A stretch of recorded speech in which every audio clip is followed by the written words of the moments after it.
And that's it for Season 2 of Journeyman. We did some good things, did some bad things. We went from a tiny team to a big team. Season 2 summary, Season 3 preview, coming up in a moment.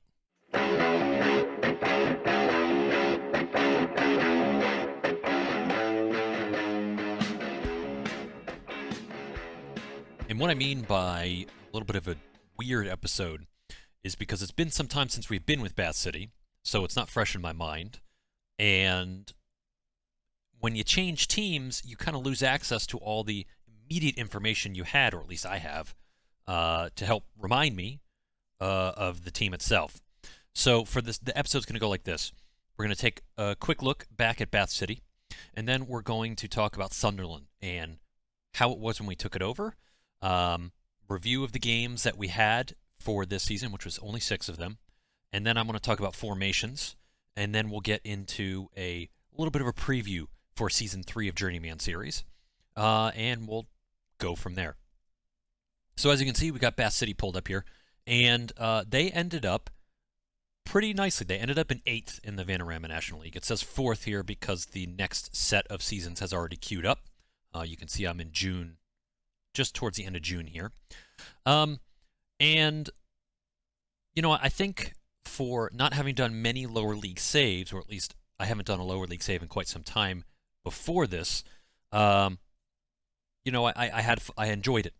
But the reason I took the opportunity to jump to Sunderland is because I feel I excel better at, or I excel, I should say, at resurrecting or rebuilding teams that are in trouble. And boy, is Sunderland in trouble. But talking more about Bath, you know, we played a 4-4-2 or a 4-2-2-2, 4-2 DMs, 2 wings, and 2 strikers.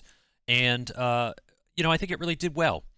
They have some solid players still. It looks like Lolos is still going to be there next season. And Tumasi, Dean, Hartridge is still there. Riley Lowe is still there. Lewis and Gibbs in the middle. And they have some solid players for a Vanarama side. Now, I'm going to take a look back to see, or not take a look back, I'm going to take a look at them over this next season to see how they do, but I suspect they're going to get relegated back down. Their new coach is Dave Reddington, who was a coach at Crystal Palace through the end of the season. And, well, hope he does well there. But, interestingly enough, Ahab won Manager of the Year in the Vanarama National League, which I find interesting because look at these stats. 38 games, 47% win ratio, 61 goals, 36 allowed, 16 voting points. Who voted for me? That's what I want to know.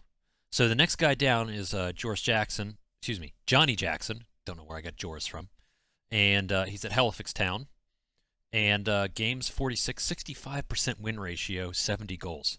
That's a solid set of stats right there. 29 goals allowed, only 2 voting. And third place had no votes, but had a better win ratio than we did. Huh. So, anyway,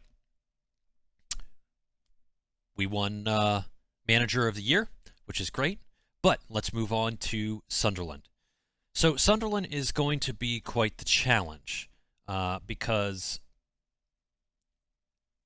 you can see before we took over, they just had, oh man, they were just atrocious. And then we took over here with the Birmingham game, and we lost, we drew against Birmingham, and then we won 4 in a row, and then we lost against West Brom. So we've got some solid players here to be able to do something with in the championship. And, you know, we blew up Reading, we blew up Portsmouth, and then we held on against Nottingham Forest and Millwall.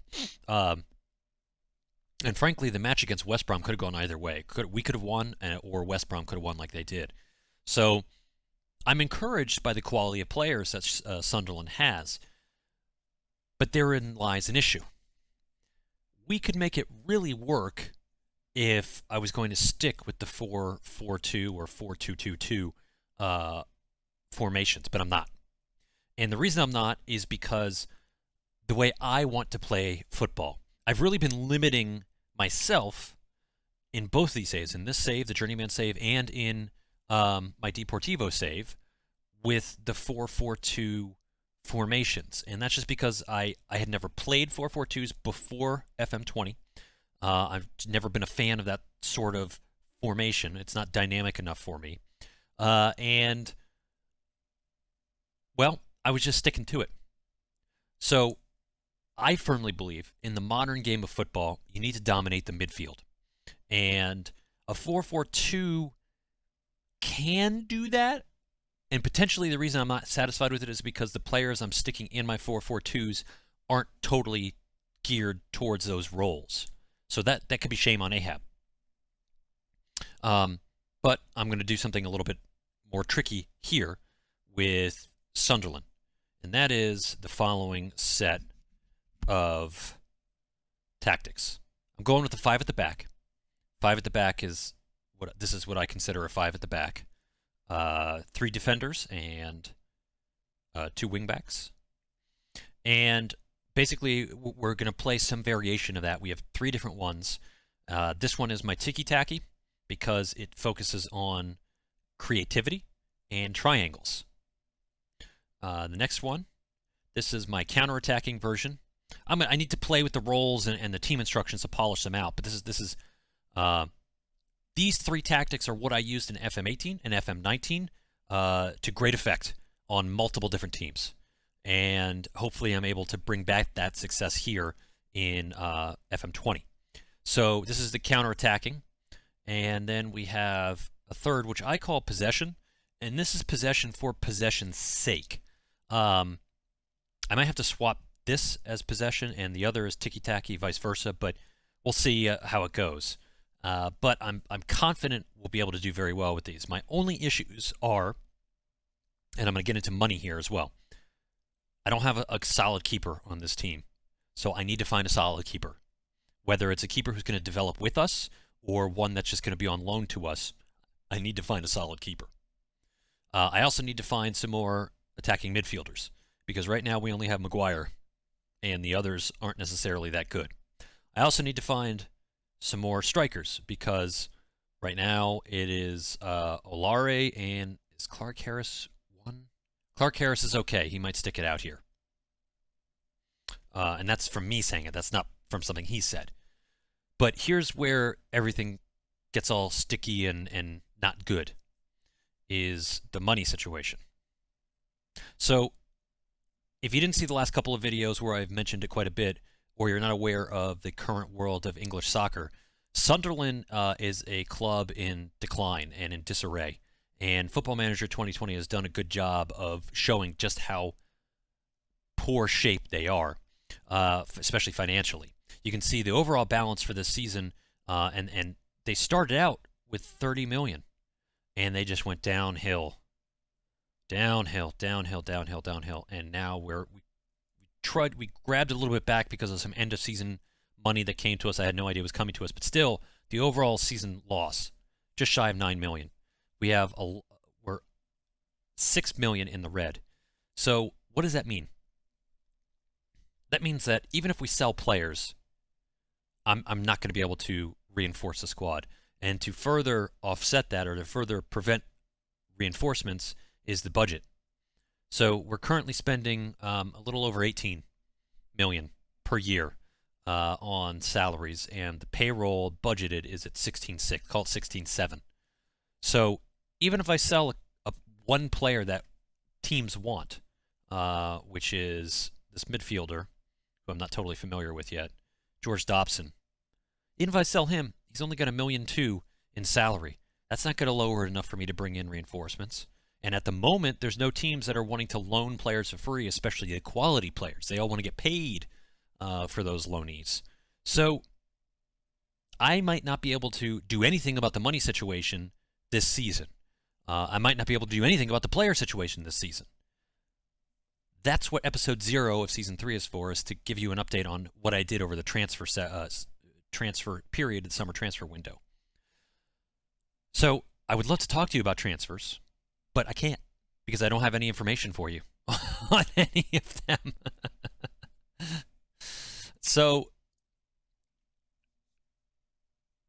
really, what does that mean for Sunderland and season 3? Season 3 is going to be a let's see what we can do season. And I can't even call it a rebuilding season because I just don't have the capital and the options to really do it. I would rather hold on to quality players that are getting paid more money than I can afford to pay them, and be able to provide some quality soccer for the team rather than quality football, for the team, rather than leave myself in a really handicapped spot where we're just doing okay financially. So what it comes down to is Season 3, I would love to say I've got goals. The only goal I've got in my mind is surviving in the championship and getting us back to a financially stable point so then I can reinforce the squad. Can it happen? Will it happen? I don't know. But stay tuned and make sure you check out Season 3 when it starts here in the next couple of weeks. I'm going to take a lot of time here in between this video and Episode 0, Season 3, because I want to make sure I get Sunderland set up right, or at least the beginning on the climb back to success. I feel like I might be able to get some loanees in, especially a solid keeper and an attacking midfielder, but that's not going to be until late in the transfer window, if at all, right? So that's really that for this episode. That's really that and everything for Season 2 of Journeyman. I appreciate everybody who's checked out this series, and I hope you come back and check out Season 3, which is going to come up, I'm going to say, probably not next week, probably 2 weeks from now, because of real life stuff and other content I'm recording and editing. It's going to take me a little while to get Sunderland to the point to even to begin next season. So, thanks everyone for joining me. I hope everybody is happy, safe, and healthy at home, and I hope to see you next time. Take care of yourselves. Bye-bye.